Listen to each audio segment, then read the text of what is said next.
Alrighty. Hello everybody. This is Kirsho here, and now, before we do begin, let's give a brief little review. In the last part, a number of things have happened. We had Deku and Kara. Them, along with a number of the Earth's strongest warriors, they went to the antimatter universe, and they faced off against the Monitor. Now, Deku, this battle was one he wasn't expecting to lose. I mean, Endgame was activated. He has the God of War's helmet. If he needs to, he can put that on for extra power. But he didn't. He thought it would have been too risky. If all of a sudden he sees the atrocities of war, and with the way his mind's at right now, with everything going on, he doesn't know if he'd crumble or overcome. And that does say quite a lot about him right now. After the effects of Red Kryptonite, he's been questioning himself. I mean, he's unsure about a lot of things. And then there's actually the fact that the multiverse is dying around them. And, well, speaking of dying, in the battle against the Monitor, Deku took a blast that severely burned his arms. And Kara, she took a blast that killed her. And Deku, he saw that. He was overcome with rage. And whenever the Monitor tried to retreat because his outer shell was destroyed, that was another problem. The Monitor still draws breath. He still lives. And Deku?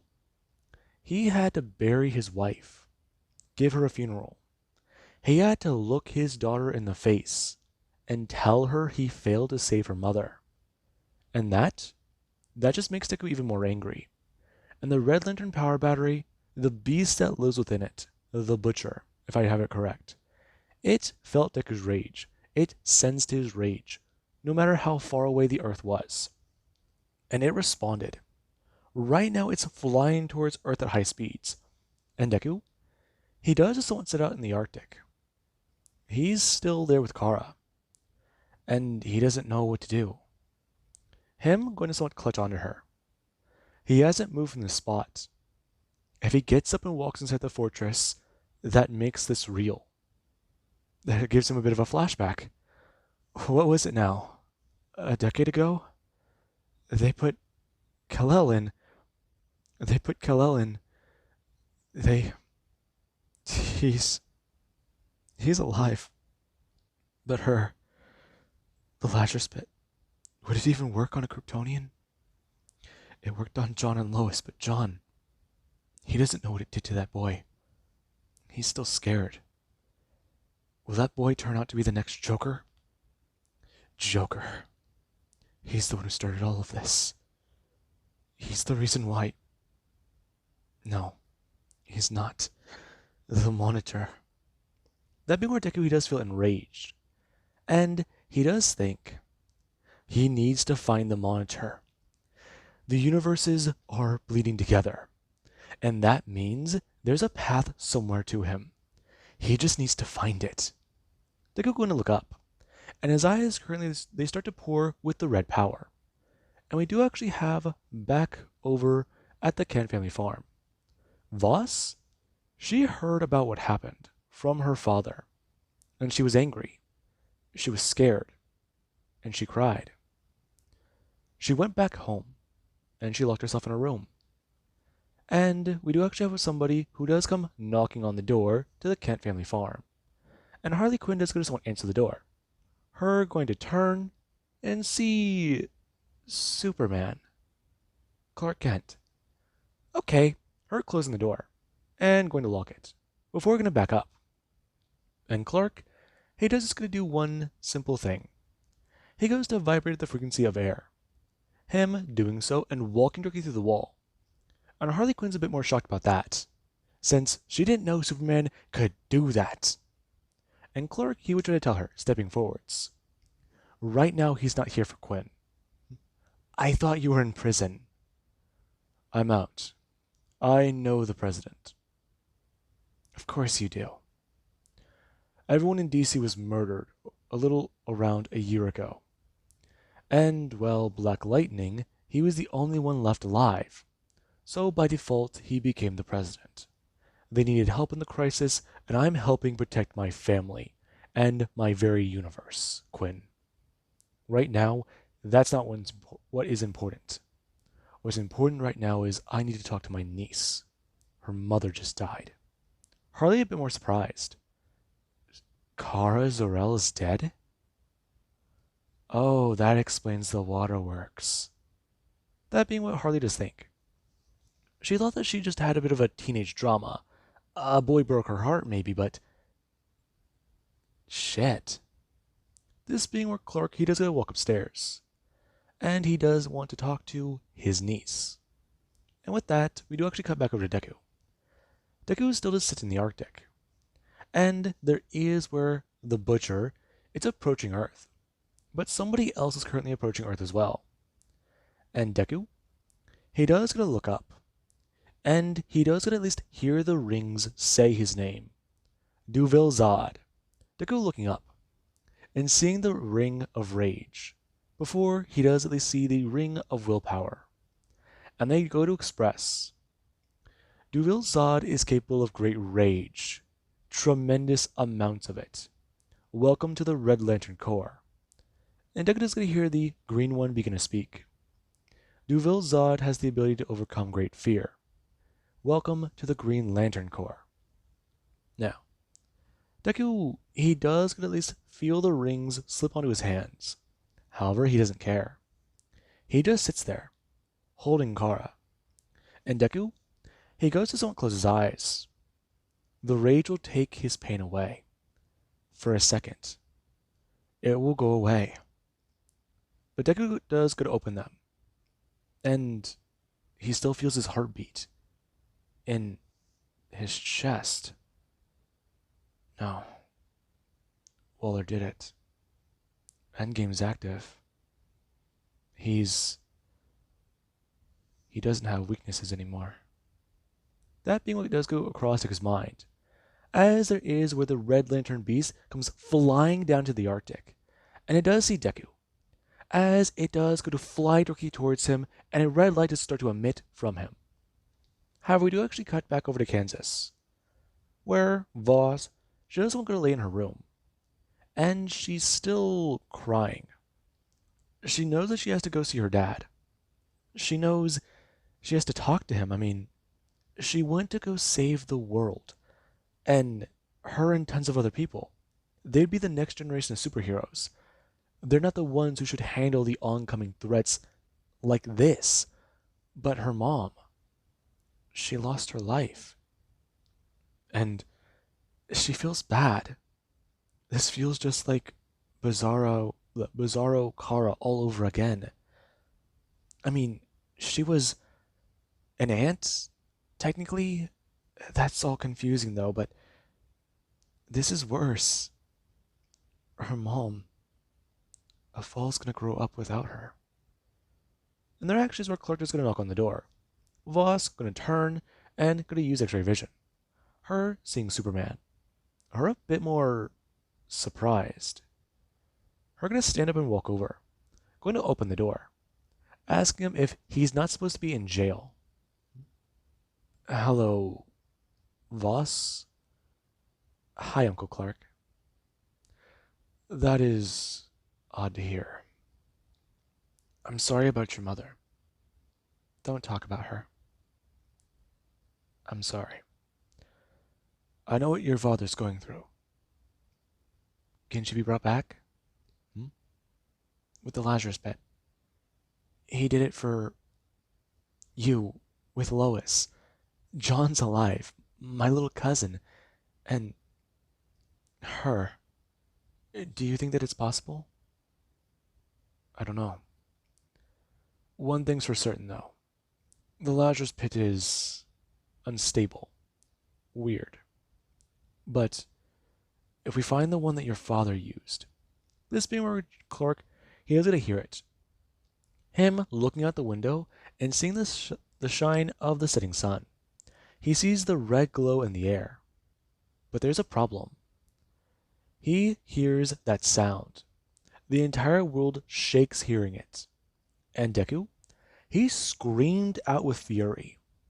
He screamed out a guttural, throaty scream that didn't sound like it came from anything resembling a human. Now, we do actually cut back over to the Hall of Justice, where a number of superheroes, they were still trying to get a few things in order.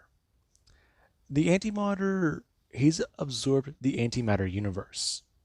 And that does give them some leeway. Because, well, they discovered what happened to the Flash when he disappeared.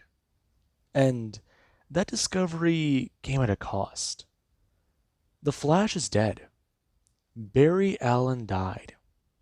He stopped the Antimatter's machine. And the universes, they're safe. But that's the problem. This is not the status quo. The barrier between their worlds, it's too close. I mean, whatever this dimension is the Monitor created for them, it's not their world. This place isn't their world. And they need to fix the problem. Or take out the Monitor and find another world. One without superheroes, but with supervillains. And that's the problem. It's so difficult. It doesn't make sense. And somebody, they heard that scream. And whenever the sky flashed red, they went to go take flight. And their power ring, it told them quite a bit. Especially where this abundance of rage is. And right now, Parallax, he goes to fly towards the Arctic. Now, we do actually have Atrocitus, who he currently does get to land down in the snow. And Deku, he does still sit there, him holding and clutching on Akara. However, Atrocitus, he does get to walk up to the side of Deku and see the armor he's wearing. Deku is wearing the armor of what? His species? It's quite laughable. But then there's also what he's doing. He's sitting here crying, but his rage woke something, and that is the problem. Atrocitus going to bring his hand out and reach down, him trying to grab Kara away from Deku. However, Deku, he does gotta do one thing. He does gotta turn towards Atrocitus, bring his left hand up and grabbing towards his throat, before going to rip it directly out, and Atrocitus, he does this one step backwards. Him going to somewhat fall backwards onto the ground in the snow, as his blood, it starts to coat the white area around him, around both Deku and Kara. And, well, his ring, it starts to fly away. But there is Deku. Deku, he does going to bring his hand up, and the ring stops. Before Deku, he does a look directly at it, and it does come flying onto his other hand, the same one with the Green Lantern ring. And Deku, he does still sit there. Him going to look up towards his hand. And he does going to actually pull his hand down and see it.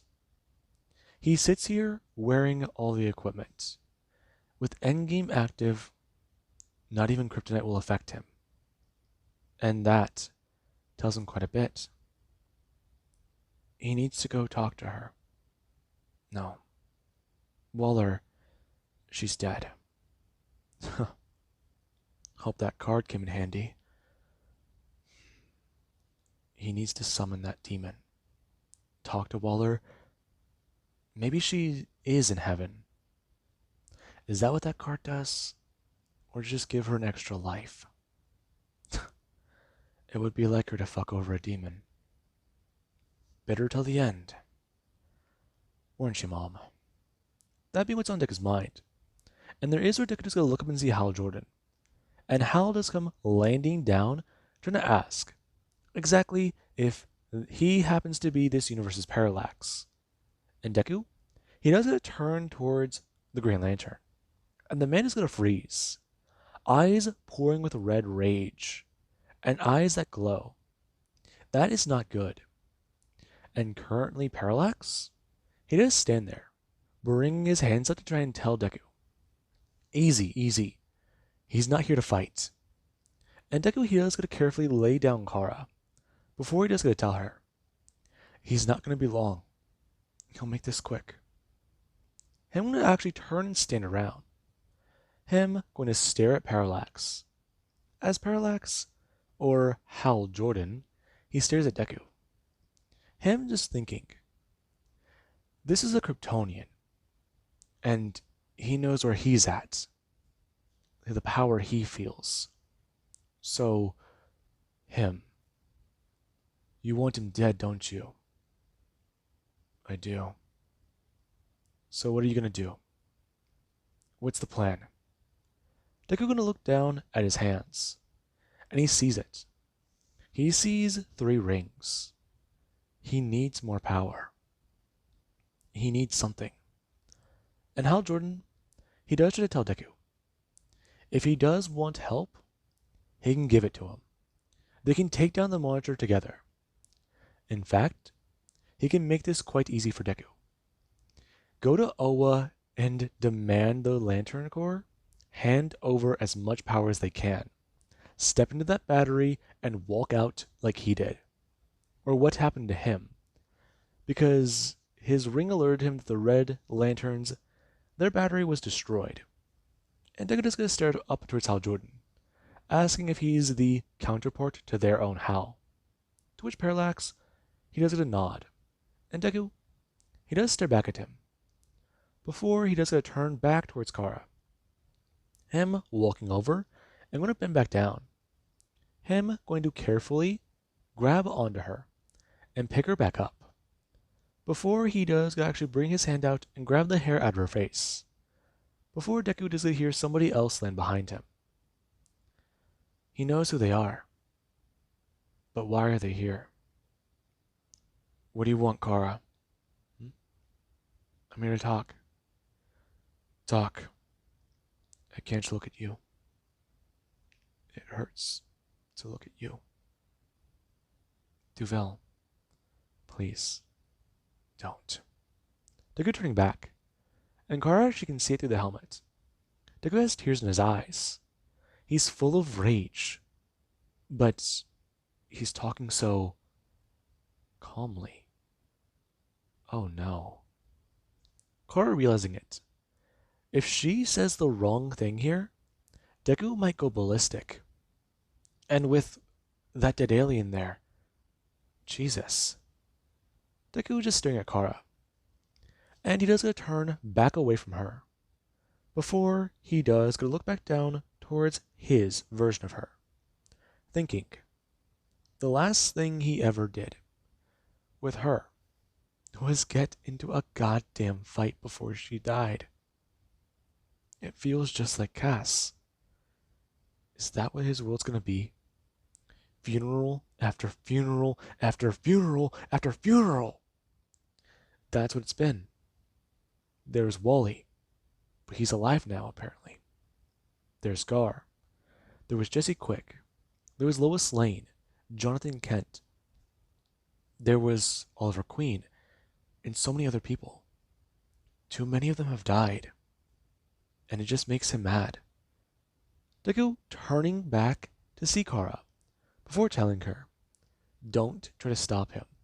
I'm going to pick Kara up and fly away with her. And that's where Parallax is a bit confused. Him turning and going to ask, did she really think that she was the right person to talk to him? I had to give it a shot. I would have hit him where it hurts. And honestly, I think he'd crumble.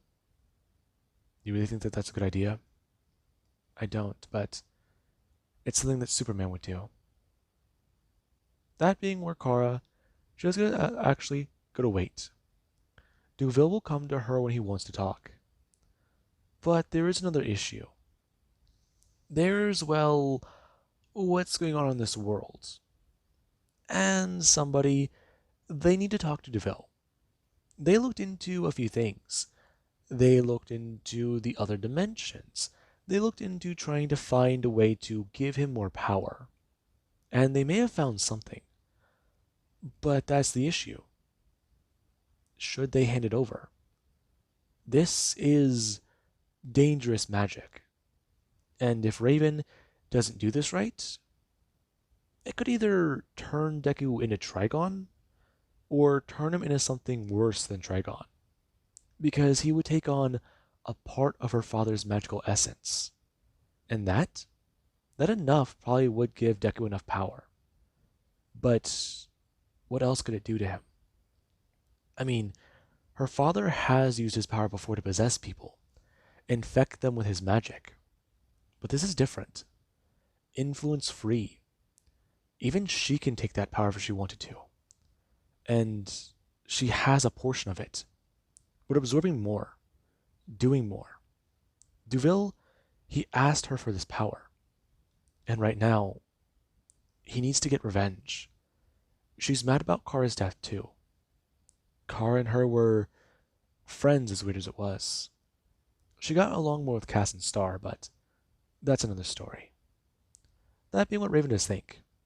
Her still going to sit there, meditating in Azarath, as she does bring her hand up to her stomach, still thinking about what to do. It feels like a lot of pressure. It feels like things are going to collapse again. The world's at peace for a second. Well, the multiverse, but the world, it's still very much chaotic. She just needs a second to herself. She needs to think this properly, think this through properly. If she doesn't, then she might create a monster. That'd be what Raven does think. And Deku? He currently does stand outside of the Lazarus pit, him still holding Kara in his arms, before he does go to just step in. Him going to lower her down and wait, before he does at least close his eyes over Kara's head does go under. And Deku? He does sit there, him still holding her in his arms. And Kara? Yeah. She sinks. Deku expected her to wake back up. Maybe it would take time, maybe it would just take a second, maybe it would just take something. Or maybe it doesn't work on them. That being Deku's thought. However, whenever he does actually pull Kara back up out of the water, there is the wound in her chest, which actually has healed. Deku bringing his hand up and actually somewhat grabbing at the wound, seeing the way it healed, the way it scarred up. And Deku, he does actually try and use X-ray vision, trying to see if everything is back in place. And it is, but why isn't her heart beating? Come on. Come on. Beat. You want to live, don't you, Kara? That being on Deku's mind. And right now, he tries to keep his thoughts steady. It feels hard. It feels challenging, but he's doing it. Huh. That's certainly something, isn't it? That being what Deku does think.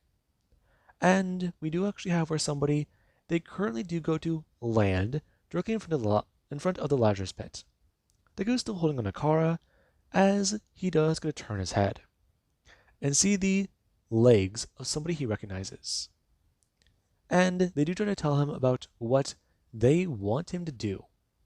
Deku turning to see Clark and the Earth 2 Superman, along with even Superboy Prime. And Deku, he is going to look directly towards Clark, and Clark does stare on. Deku, he tried to use this pit, but no, it didn't work. That being on Deku's mind. And Deku, he does do one thing. He does get a turn with Kara, rocketing up out of the ground. And everybody, they do see the hole Deku just made, as there is with the rocks start to fall down, and the pit does have a few large boulders fall into it. However, it still is there for use. And Superman, he's concerned about this. The fact that these things exist is unnatural to him, but he's also thankful that they do. Deku's trying to use one on Kara. The effects would be insanity, wouldn't they? Deku actually flying her up into space. And Deku, he does rocket close to the sun. She needs solar power.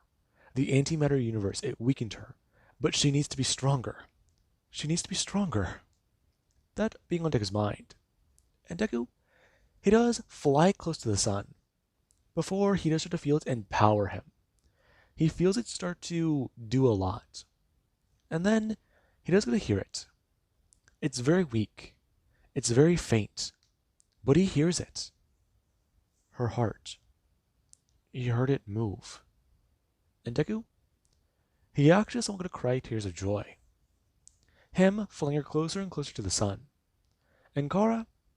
She does just somewhat go to remain there. Deku places her into a hibernation here. And Kara? She does start to have her heart beat a little bit faster. And Deku, he tries to listen. He just sits there with her, holding on to her. He wants her to wake up. If the first thing she ever sees is going to be insanity, she's going to see him next. They are going to reconcile. They'll talk. Hell, if they need to, they'll figure it out. He can't lose her. He can't lose her. Because if he loses her, he'll turn into Clark. Maybe worse. Maybe he'll just go hunt him down. That being on Deku's mind. And Deku's mind does go back to that one idea. Hunt down the Monitor. And Deku? He does get to wait. He goes to let go of Kara. And he goes to float backwards. Him bringing his hand up and going to grab the symbol in his chest. He looks at it. The red lantern symbol. Him going to actually begin to start trying to pull it off. And there is where Deku is going to pull off the red lantern symbol and reveal the House of Zod. Zods are a warrior race. The Monitor wanted to take one Kryptonian from him. That's one too many. He'll show that monster what the Zods are capable of. And Deku? He does get scream out in space. And he screams loud. And we do actually have every Kryptonian on Earth.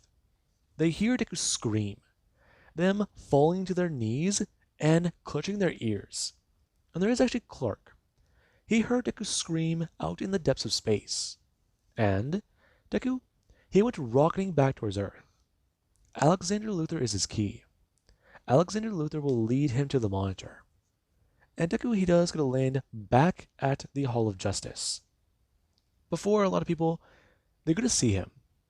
And Wally, he actually has come running up to Deku. Deku going to actually turn and dodge out of the way. As Wally, he does at least tell Deku. He can fix all of this. Deku turning to him and telling Wally, if he goes back in time, he may stop him from very well landing on Earth. And that will cause more problems. They don't even know if he would prevent this. Or Kara. Don't try it, Wally West. And Wally, he doesn't stare intimidated. His friend is... What happened to him? That being where Deku, he does going to walk directly up towards Alexander. Him going to actually grab onto his shoulder and tell him, where is the Monitor? And Alexander does go to turn. Him going to grab towards Deku's hand and tell him, he's about to break his shoulder. Let go. And Deku will going to pull his hand up, expressing, he's going to find him. Tell him where. Where is he? And Alexander, he does tell Deku. He's at the beginning of creation. He wants to go back and make antimatter the positive force. He wants to make it the dominant force. If he is allowed to do that, then their existence may very well come to an end. And Deku? Yeah. He tells Alexander, open a portal and send him there. He will destroy the Monitor at the beginning of creation, and then bring him back. He still has to wait for his wife to wake up. And Alexander just gets stared at Deku. And he does just not say a word. Last time he saw Kara, she had a hole bigger than a baseball in her heart. And that was a problem.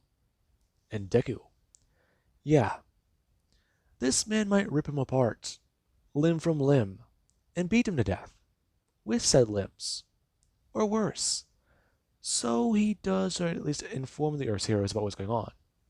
Them having to enact their plan a little bit sooner. and whenever the portal does open, Deku does get to fly into it. Him leading the charge at the beginning of creation. And Deku, he currently does go rocketing back, and the monitor, he was getting ready. He was getting ready to enter the universe. He was getting ready to begin the Big Bang. All of creation would suffer. All of creation would feel his presence. The monitor going to dive his hand into the universe. As Deku, his hand comes up, grabbing onto the monitor's arm, as currently Deku just starts to squeeze down onto it. And the monitor's wrist, it's beginning to get pulled down. Before Deku, he does bring his other hand up and grab at the monitor's left arm. Him going to pull it back down. And there is actually Kronos in the past, who does get to stare at that, confused. What the hell? That being Kronos' first thought, before the cosmic bulb does go to explode from the power surge. And Deku, he currently does going to knock the monitor away. And the monitor, he does go flying backwards, before Deku does going to step forwards. Him wearing the God of War's helmet, with the red construct of rage. He has that power battery in him. He is becoming the dominant force of rage.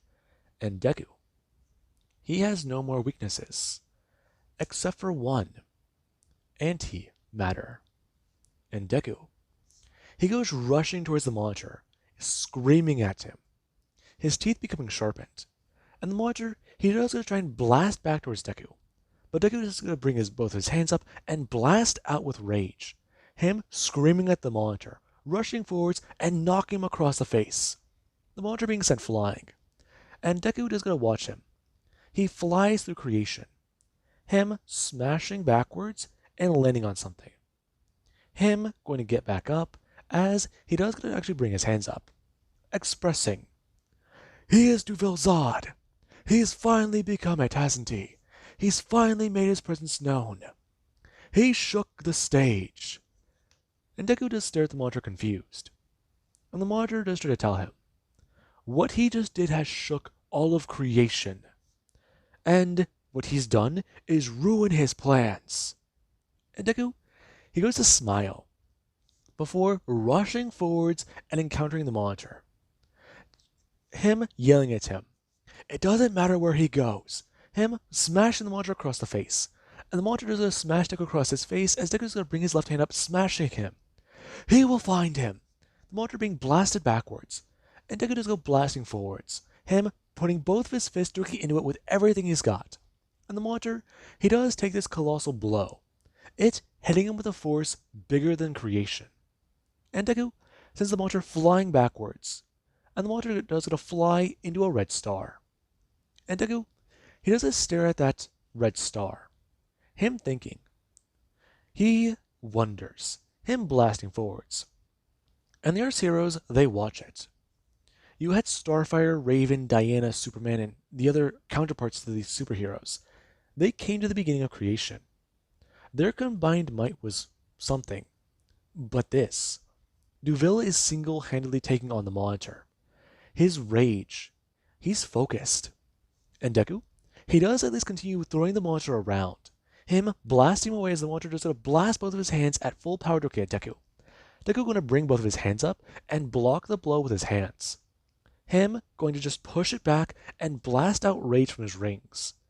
And Deku is going to tell Monitor, it doesn't matter where he goes. Him blasting him out with rage.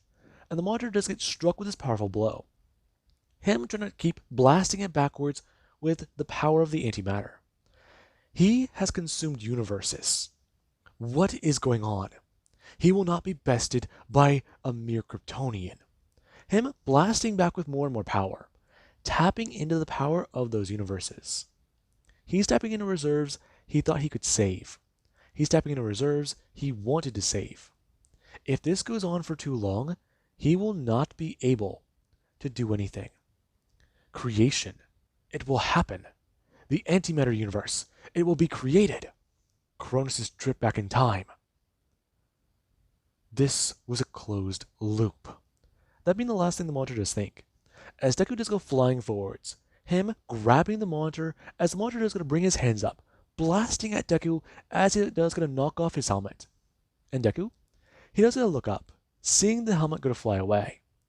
As Deku does gonna look back towards the monitor, bringing his hands up and grabbing onto him beginning to start ripping apart the armor he's contained in, screaming at him, "It doesn't matter!"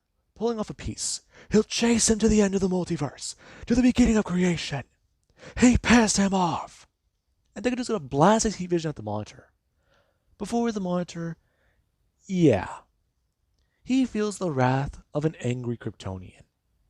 And Deku, he does get consumed by the blast the monitor does send out. And everybody, they are absorbed by it.